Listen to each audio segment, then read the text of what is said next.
Lucretia. Hi, I'm Natasha. And we are the founders of Sis, This Gotta Work. Do you want to tell the story? I think you should start. Come along as we go through this journey on how we developed Sis, This Gotta Okay, Work. so our journey began right around, I would say, COVID, right? Don't you think? Like around COVID? Around COVID, going into 2021. So we kind of was coming out of it, but we still were in it. Right. And so we decided that we wanted to invest in Airbnb. So we started basically doing our own research. I'll say kind of like picking apart like how to go about it. What was our next steps? As we started the venture, we went to Myrtle Beach. That was our first property. Oh my God, the process was so smooth. We did it in Lucretia's name because we had other things going on that we were not able to do it in our name at that time. A lot of people were saying, oh, you can do it in your business, but it wasn't working. So that's how it ended up in Lucretia's name. Anyway, long story short, we began to seek out properties in Myrtle Beach. I think we ended up making it a trip, didn't we? Yeah, with we the made kids. a trip with the Yep, kids. we ended. During that time, we decided to just go out on the property while the kids were at the pool. Yep, the kids were at the pool. We were out venturing, and we found a place. Got approved. I want to say like the whole thing happened while we were down there. Yep. She got approved and everything. We and this is one of the key points where we kind of thought we knew, but we didn't. Was like getting the furniture, just what all of that took and looked like. Getting everything prepared. I'll say, shoot, how long were we in that unit, maybe? Well, we were in that unit, I want to say a couple months, because we moved in April-ish, and we got the call at the end of July. And what I mean by the call is that apparently they found out that we were doing Airbnb in an apartment complex. Ooh. Which is a no. We tried to tweak it, but that didn't work. So Definitely didn't work. But we made a little money during that time. Didn't spend money. So Yes. So that was our first Airbnb property. It was definitely an experience. I mean, I won't say it was a bad experience, but so after we got that one, we got the call, told us we had to go. We landed another one. through our housekeeper, who was cleaning for another lady that was planning on going overseas to get a master's degree. Ooh, child, she back now. And we thought it was yesterday.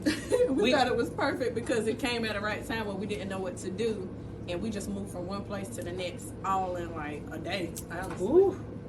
So yeah, It was a better location though, better view. Because keep in mind, our first Airbnb was, about 8 to 10 minutes from Myrtle Beach, the actual beach.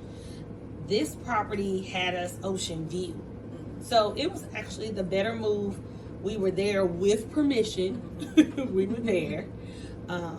So let's kind of move forward, because we're going to come back to that one because we got a lot of stories, but we're going to move forward and tell y'all about the other two properties that we obtained. all right. So now we're going to talk about properties 2 and all right. Both were located in Charlotte, North Carolina, which is where we're from. We're from North Carolina. We live in Greensboro, North Carolina. Property 2, another apartment complex, gated community. Nice. Everything was nice. 3-bedroom, very spacious. We decided to make this a girls' thing because we know Charlotte is a high topic area, a big area for tourists, especially the ladies. We drive there for a weekend or a day brunch with the ladies. So I was like, let's make it a girls' thing. Decked it out. I'm gonna show clips of pictures of what I've done to that Airbnb. And It was on point, y'all. On point. Had it a week, And it went viral. So when we posted on social media, it went viral. People were asking. When we put it up that first day, an hour, somebody was already booking it within an hour of us going live. No lie. Somebody's like, "Oh, it's my birthday." Click, and you in Airbnb in the app, people tell you what they're coming for. Like, girl, I'm so excited. I was about to lock in. I seen this. Like, they were going crazy. But go ahead. And it was awesome. I feel like I put my touch, because if some of you don't know, I do interior decor. And it was dope. Like, some people that we had a lady here that owns the Rich Girl Museum, and she was like sharing it because it's kind of similar to her business, but people are able to actually go back and stay after coming from like her museum. So it was like going to be like a big collab. I got an email because of course this one was in my name as well.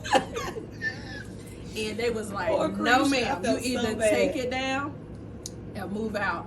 So we took it down because we didn't want any problems, and we just kept it for a few more months until we were planning her wedding. So we had a lot going on, and we couldn't really go pack up and move, and we really couldn't. So y'all, we was shut down for about 4 months because we was in the middle of planning my wedding. So we was paying rent on something that we wasn't even making money for. Yeah, and put money in. Y'all talking about gagging?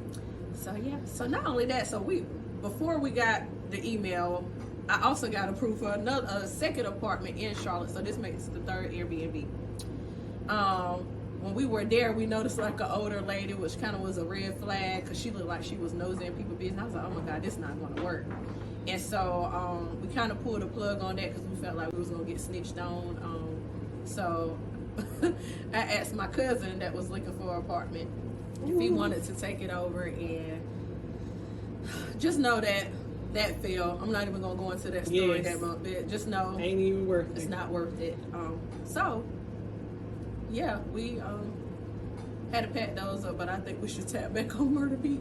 So I will say, just to piggyback off of the Charlotte ones, if y'all listen to these timelines, we spent the week in Charlotte getting the unit together and decking it out. Mainly Creisha decking it out. I was just the helper. So a week in Charlotte, while we're there, we get an email telling us we gotta go. If we either think it was the older lady or that the companies were relatable apartment companies, and that's how they were like, hold on, this is the same person or whatever. Oh, you know what it was? It was the spirit. Remember, I got a bad feeling come over me? I had got a phone call about something, and I was like, something's not going to work. Or maybe it was about the guy that we was trying to get a guy to roommate with my cousin. And something came over me, or I got a phone call or something, it wasn't going to work. Yeah. So that's how that went too. Yes, like y'all, it just went left so quick. So, let's see, from June, so when we got Myrtle Beach, around that time, it was June, July, August. Was that like a year apart though? Charlotte and Myrtle Beach? No, we went to Charlotte because I got approved for both Charlotte in June, moved in kind of ish in July, and then by August we pretty much wasn't doing Airbnb in those units. We just ended up packing it up in November after the wedding. But we were not. Right, there we go. Yeah. Okay. Yeah, because we ended up having my bachelorette party at the Airbnb because couldn't nobody be there but us. So we ended up being there, I think, like right after. You right. Yep, because that's exactly when we packed it up. So in a nutshell, I want to say in less than 4 months, we lost about $30,000.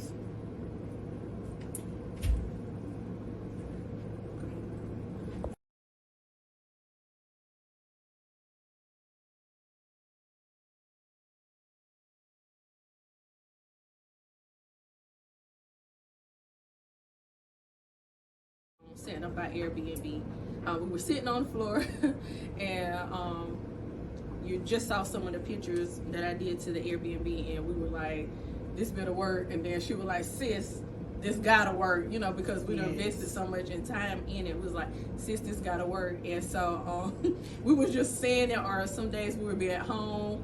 At that time I still was teaching. I'd be in the classroom texting her, sis, this gotta work.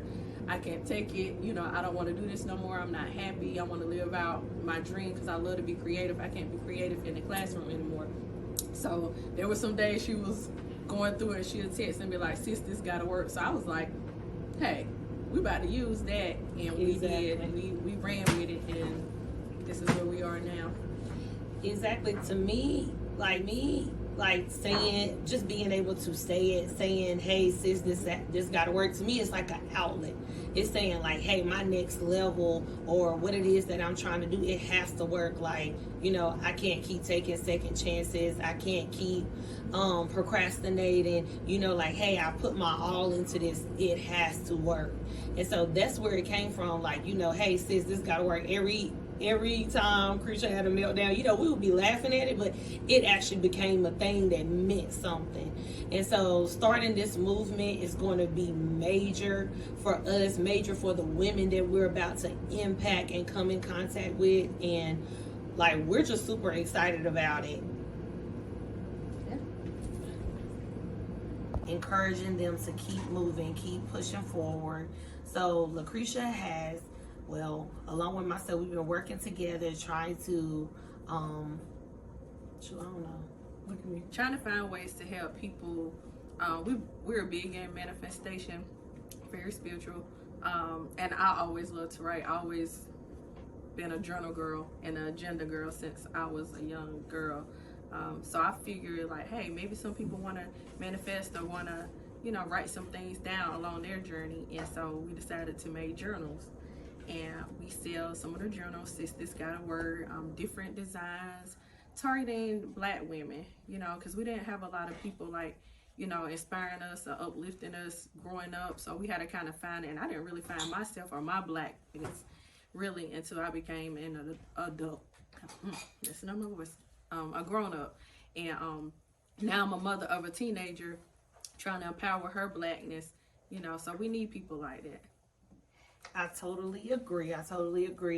And so what we want you guys to do is hop on this train with us.